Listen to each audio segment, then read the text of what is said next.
se multiplicó. Entonces, ¿sí se han dado cuenta que estos miércoles estamos hablando de temas acerca de la fe? Hemos estado tratando de dar mensajes que no precisamente llevan una continuidad aparentemente, pero estamos hablando acerca de lo que representa la solidez de la fe. Y hoy vamos a tomar un tema que podría ser continuación del anterior sin que lo sea, y se va a llamar de lo tangible a la fe. Y vamos a estudiar Lucas 24 del versículo 13 al 35.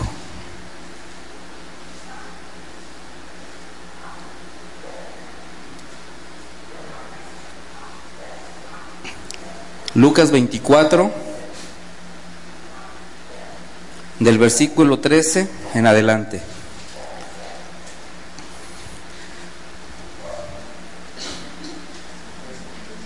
Dice en el versículo 13: y he aquí dos de ellos iban el mismo día, fíjense, el mismo día, a una aldea llamada Emaús, que estaba a 60 estadios de Jerusalén, e iban hablando entre sí de todas aquellas cosas que habían acontecido.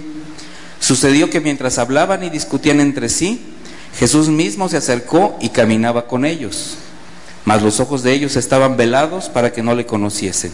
Y les dijo: ¿qué pláticas son estas que tenéis entre vosotros mientras camináis? ¿Y por qué estáis tristes? Respondiendo uno de ellos, que se llamaba Cleofas, le dijo: ¿eres tú el único forastero en Jerusalén que no ha sabido las cosas que en ella han acontecido en estos días? Entonces él les dijo: ¿qué cosas? Y ellos le dijeron: de Jesús Nazareno, que fue varón profeta, poderoso en obra y en palabra delante de Dios y de todo el pueblo, y cómo le entregaron los principales sacerdotes y nuestros gobernantes a sentencia de muerte y le crucificaron. Pero nosotros esperábamos que él era el que había de redimir a Israel. Y ahora, además de todo esto, hoy ya es el tercer día que esto ha acontecido. Aunque también nos han asombrado unas mujeres de entre nosotros, las que antes del día fueron al sepulcro, y como no hallaron su cuerpo, vinieron diciendo que también habían visto visión de ángeles, quienes dijeron que él vive. Y fueron algunos de los nuestros al sepulcro y hallaron así como las mujeres habían dicho, pero a él no le vieron. Entonces él les dijo: oh insensatos y tardos de corazón, para creer todo lo que los profetas han dicho. ¿No era necesario que el Cristo padeciera estas cosas y que entrara en su gloria? Y comenzando desde Moisés y siguiendo por todos los profetas, les declaraba en todas las escrituras lo que de él decía. Llegaron a la aldea donde iban, y él hizo como que iba más lejos, mas ellos le obligaron a quedarse, diciendo: quédate con nosotros porque se hace tarde, y el día ya declinado. Entró pues a quedarse con ellos. Y aconteció que estando sentado con ellos a la mesa, tomó el pan, y lo bendijo y lo partió y les dio. Entonces les fueron abiertos los ojos y le reconocieron, mas él se desapareció de su vista. Y se decían el uno a otro: ¿no ardía nuestro corazón en nosotros mientras nos hablaba en el camino y cuando nos abría las escrituras? Y levantándose en la misma hora volvieron a Jerusalén y hallaron a los 11 reunidos y los que estaban con ellos. Bueno, aquí podemos ver algo, que al igual que los discípulos que iban camino de Emaús, rumbo allá, todos los cristianos necesitamos experimentar una personal revelación de Jesucristo. Necesitamos que el Señor mismo se nos revele por el Espíritu de Dios a partir de la palabra. O sea, ese es algo que si nosotros no tenemos, no vamos a poder entender nada de lo que está pasando en nuestro entorno. Y van a estar nuestros ojos velados como estos hombres. Desde ese día, en el día en que nosotros pudiéramos llegar a tener esta revelación, ya no vamos a andar por vista buscando señales y hechos grandiosos o manifestaciones sobrenaturales, milagros, líderes o denominaciones, sino que andaremos por fe y así sí agradaremos a Dios. ¿Qué es lo que trato de decir? Muchos de nosotros hemos llegado a la fe, sin embargo, todavía requerimos y esperamos cosas sobrenaturales, manifestaciones, hechos grandiosos, porque lamentablemente el hombre se maneja más a través de las sensaciones y de lo que mira. En este relato vemos a dos discípulos del Señor Jesús que iban el mismo día.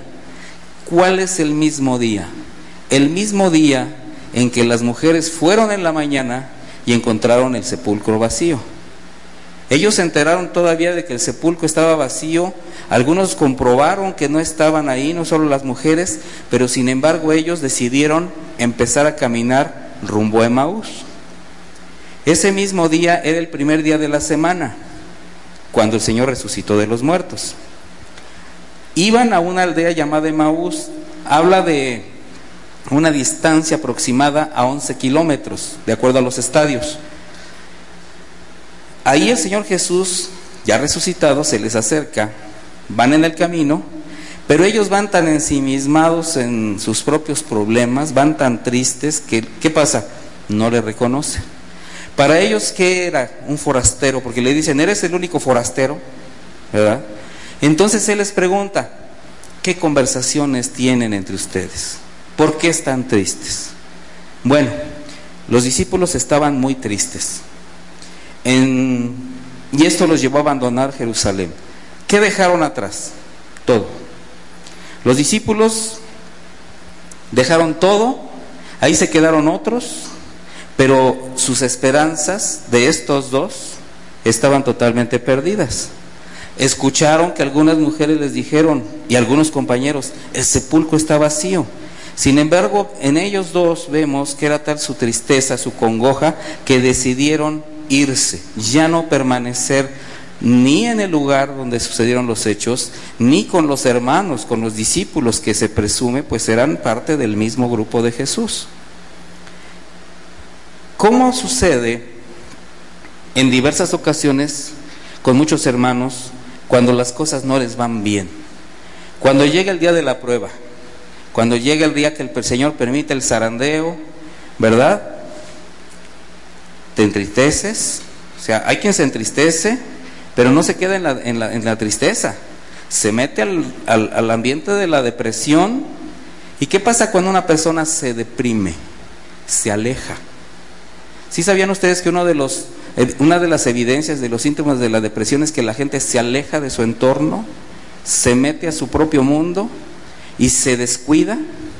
Bueno, ellos se alejaron, ya no quisieron permanecer.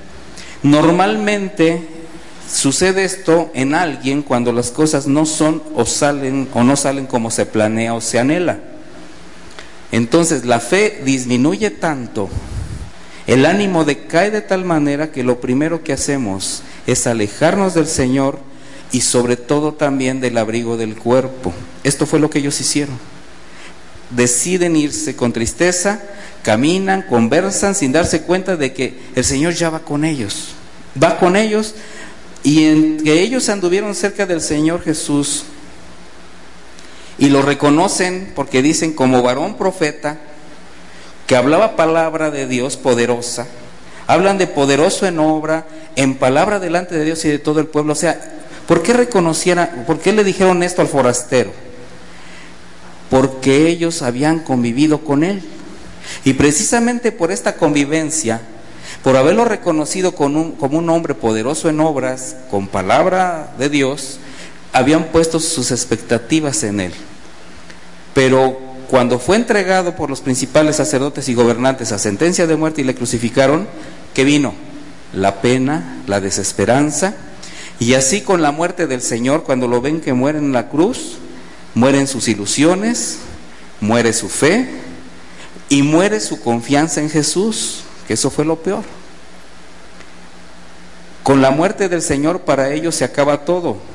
Por eso decían, pero nosotros esperábamos que Él era el que habría de redimir a Israel. Sin embargo, ¿qué sucedió? Pues lo que no esperaban. Entonces, decir esperábamos quiere decir que ya no esperaban. O sea, ya todo estaba perdido. En otros momentos, imagínense la sensación de estos hombres. Los discípulos estuvieron maravillados, confiados ¿en quién? En Jesús. ¿Cómo se han de ver regocijado viendo cada vez que sanaba a un enfermo? ¿Cómo veían con admiración y hasta se han de haber sentido como importantes ellos también cuando Jesús se enfrentaba a los religiosos y les hablaba como quien tenía autoridad?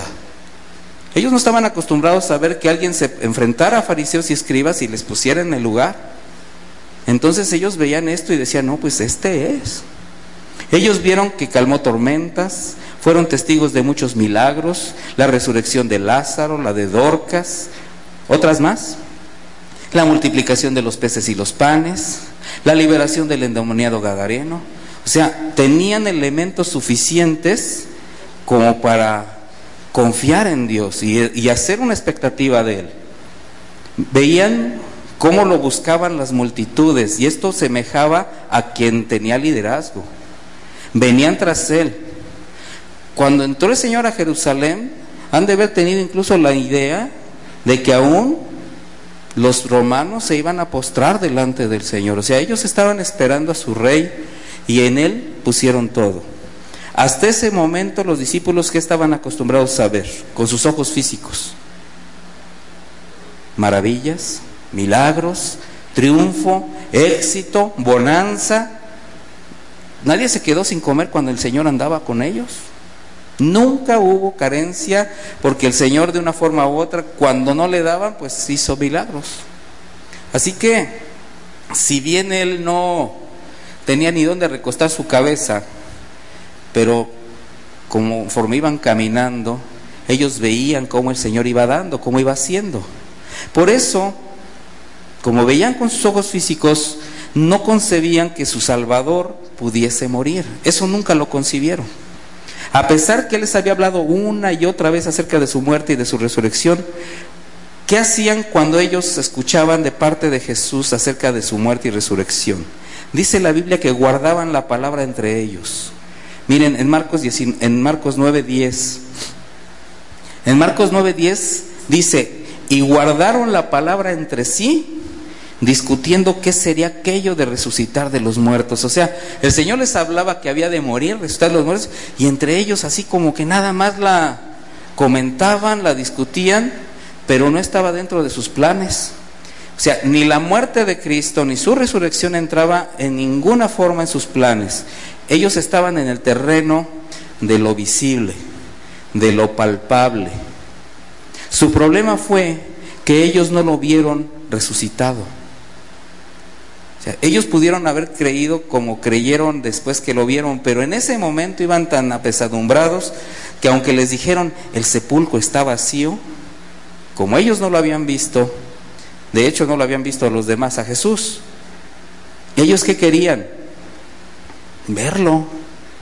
Convivieron con Él casi 3 años, habían comido con Él, caminado con Él. Por eso, aunque dijeron que había resucitado, no creyeron y su tristeza era grande.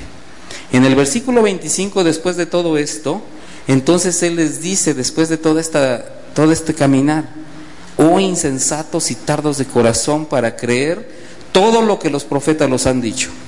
¿No era necesario que Cristo padeciera estas cosas y que entrara en su gloria? Y entonces comenzó a abrirles las escrituras desde Moisés, siguiendo por los profetas, y les declaraba en las escrituras lo que de Él decían. 2 horas casi caminando, o sea, 11 kilómetros. Estamos hablando de que caminaron un buen tracho, un buen tramo, y les dio tiempo a Jesús de estarles abriendo las escrituras. No dice qué escrituras le habló, pero ustedes podrían imaginarse cuáles. Dice que comenzó desde Moisés. Entonces seguramente les dijo, ¿recuerdan el pasaje?